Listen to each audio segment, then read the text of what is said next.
avant, nous allons rendre hommage à un homme qui disait « Rien ne sert de courir, il faut partir à point ». Vous avez reconnu évidemment Jean de La Fontaine. Pourquoi Jean de La Fontaine? Eh bien parce qu'il y a 400 ans exactement, jour pour jour, naissait le fabuliste.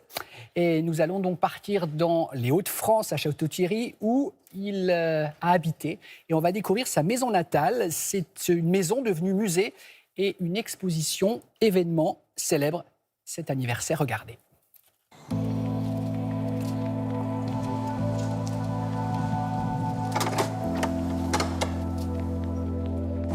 Nous sommes chez lui, chez Jean de La Fontaine, dans cette belle maison, qui est vraiment une maison familiale, puisque ses parents l'avaient achetée en 1617. Nous avons la chance de pouvoir avoir pu garder cette belle maison, aujourd'hui devenue musée.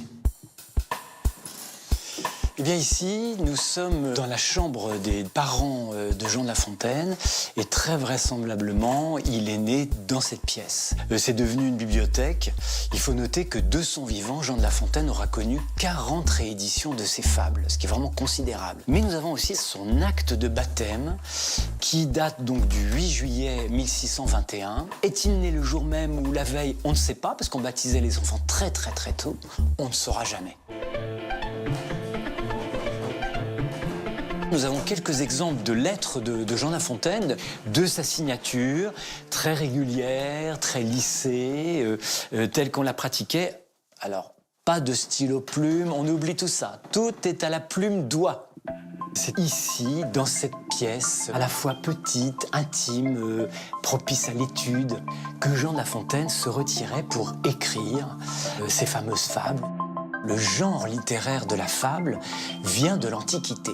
D'ailleurs, il est tout à fait honnête avec lui-même. Il dit qu'il est influencé par les fables de Phèdre et d'Ésope et qu'il n'a pas inventé ce principe, mais le génie de La Fontaine, c'est de les réécrire avec sa poésie, avec ses mots extrêmement bien choisis, un certain sens de l'humour. Et on se les récite et on continue à les apprendre à l'école.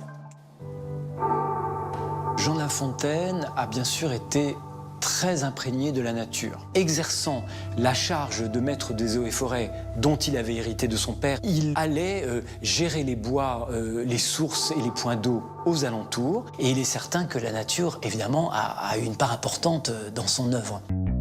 Pour les 400 ans de Jean de La Fontaine, de nombreux projets se réalisent, dont cette exposition autour des Legos. Le principe est de construire une fable que nous avons juxtaposée à côté d'œuvres du XVIIe, du XVIIIe, du XIXe représentant la fable. Et ce qui est bien, c'est que quand on a des enfants qui ressortent heureux du musée La Fontaine, parce que non seulement ils ont vu des Legos qui les ont bien amusés, mais aussi leur regard s'est porté vers des œuvres anciennes que peut-être sans ça, ils n'auraient pas vues. Les enfants ressortent contents, mais je peux vous dire, les parents aussi. Une belle idée de visite, donc c'est à Château-Thierry dans l'Aisne pour découvrir la maison natale de Jean de La Fontaine.